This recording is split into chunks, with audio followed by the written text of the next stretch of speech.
Estudiantes de la Universidad Central de Venezuela, les habla el profesor Jesús Sánchez. En anterior hice otro video en compañía de unos estudiantes, pero en esta oportunidad voy a dejarles nuevamente aquí, que les ayudará a realizar las actividades propuestas para esta unidad 2 en cuanto a las derivadas parciales. Ok, entonces iniciemos. Una derivada parcial no es más que el límite cuando h tiende a cero de una función en varias variables cuando aumentamos la variable x, en este caso si derivamos con respecto a x, manteniendo a y constante y le restamos la función original, lo dividimos entre h, siempre que h tiende a cero. Aquí le coloqué por lo menos 6 formas distintas de escribir la derivada parcial con respecto a x. Todas significan exactamente lo mismo, va a depender del texto que estés leyendo o si está en base a lo que dijo Leibniz o lo que dijo Newton. Ok, entonces, también es importante saber que la derivada parcial no es más que el cambio por cada unidad de una de nuestras variables manteniendo las otras constantes. Ok, entonces veamos el primer ejemplo bastante sencillo. Es el ejemplo E de la guía donde z es igual a esa función raíz cuadrada de x al cuadrado más y al cuadrado. Recordemos que la raíz la podemos escribir como exponente un medio, ¿sí? Entonces podemos reescribir la raíz cuadrada, ¿no? La podemos escribir como exponente un medio. Y hay que recordar de matemática 1 que la derivada de u elevado a la a es igual a multiplicada por u, le restamos 1 al exponente por la derivada interna, ¿sí? Ok, entonces en este caso a es un medio, que es el exponente, y u es la función x al cuadrado más y al cuadrado. La derivada de u, en este caso, viene siendo 2x. ¿Sí? ¿Por qué derivo solamente x, que el x al cuadrado es 2x? Bueno, porque y es constante, entonces la derivada de x al cuadrado, 2x, más 0, porque la derivada de y es constante, ya que lo estamos haciendo solamente con respecto a x. Ahora hacemos todas estas sustituciones que colocamos aquí. Un medio que multiplica a u por un elevado a la 1 medio menos 1, recordemos que hay que restarle 1, y la derivada interna que es 2x, eso nos va a dar todo eso, 2x entre, ese 2 está de más, realmente nos va a quedar x entre la raíz cuadrada de x al cuadrado más y al cuadrado, ¿sí?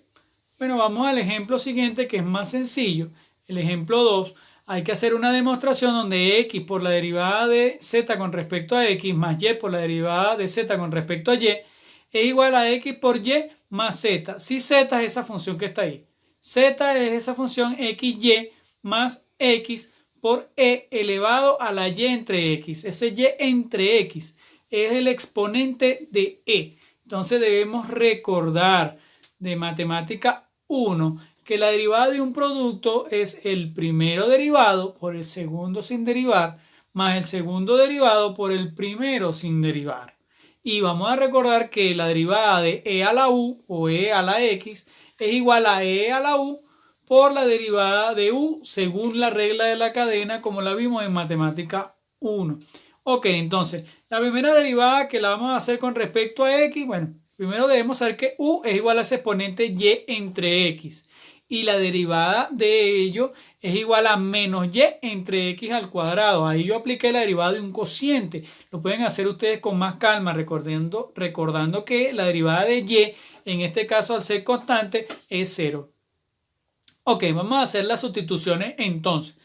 La derivada, cuando yo derivo x por y, como estoy derivando con respecto a x, es y, porque la derivada de x es 1.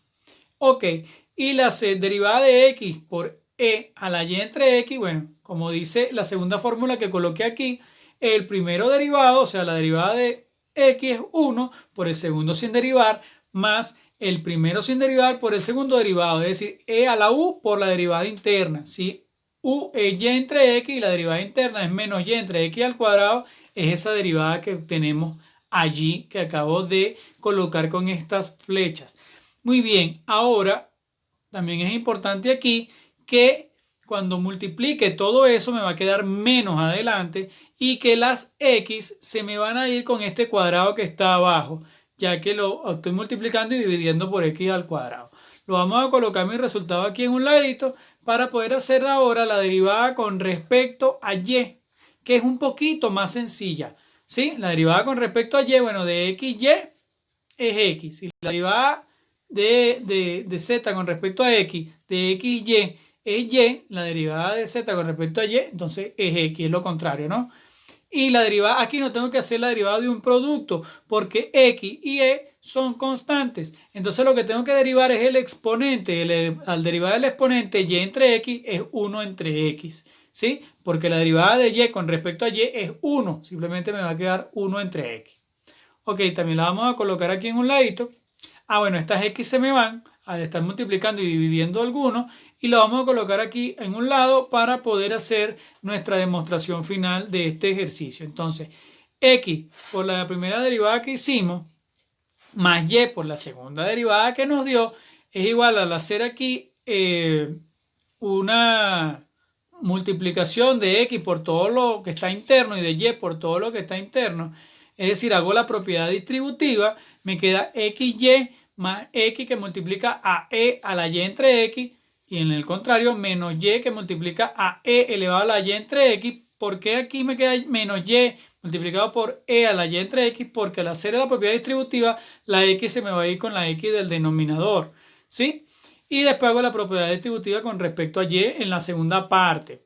Ok, estos términos semejantes, al darse cuenta que tienen signos distintos, simplemente nos da 0 y nos quedan solamente estos tres términos que están aquí. Ustedes dirán, profesor, pero esto no se parece a la función original. Claro que sí, porque esto que coloqué aquí en un óvalo no es z.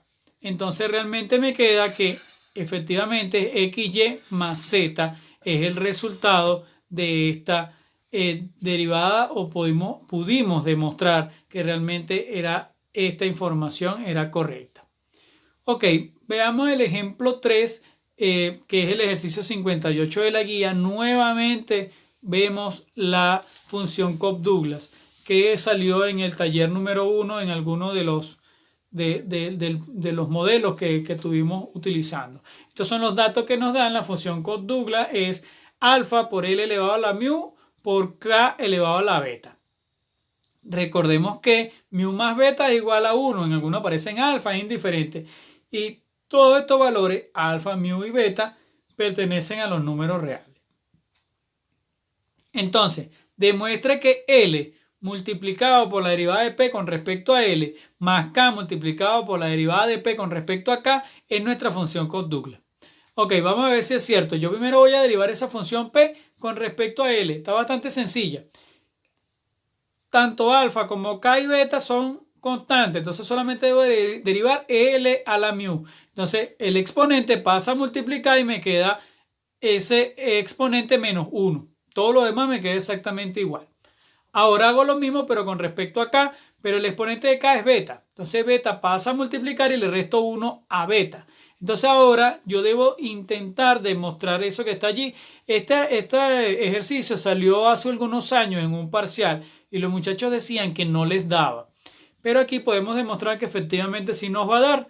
Si hacemos nuestra sustitución, L que multiplica la primera derivada más K que multiplica la segunda derivada que hicimos, no que es una segunda derivada, sino la segunda derivada que hicimos. Y ahora, este menos 1 de esa L realmente es que está en el denominador. Eso es lo que significa que recuerden que cuando un número está elevado a la menos 1 es que va en el denominador. Y esta K, que también está con un menos 1, eso quiere decir que esa K también está en el denominador. Y así sencillamente podemos eliminar esa L que estaba multiplicando y esa K que estaba multiplicando. ¿Y qué nos va a quedar? Bueno, solamente lo que estaba en el numerador es lo único que nos queda. Y yo puedo sacar factor común alfa, L, K y todo esta que es nuestra función Cobb-Douglas multiplicado a mu más beta. ¿Sí? Es el factor común que yo pude obtener. Ustedes me dirán nuevamente, profesor, pero esta no es la función Cobb-Douglas. Bueno, pero uno de los datos que nos dan es que mu más beta es igual a 1. Recordemos que uno de los datos que se nos da y todo número multiplicado por 1 nos va a dar. Y así hemos concluido nuestra demostración perfecta y muy hermosa de esta función Cobb-Douglas. Ok, Si tienen dudas hasta aquí, muchachos, recuerden suscribirse al canal, darle a la campanita, comentar las dudas, darle like a otro comentario que comparta sus mismas dudas, hacer los ejercicios y hacer las actividades propuestas en las clases de PDF, ¿sí? Y recuerden que todavía estoy a la disposición de ustedes. Bueno, muchísimas gracias. Hasta luego.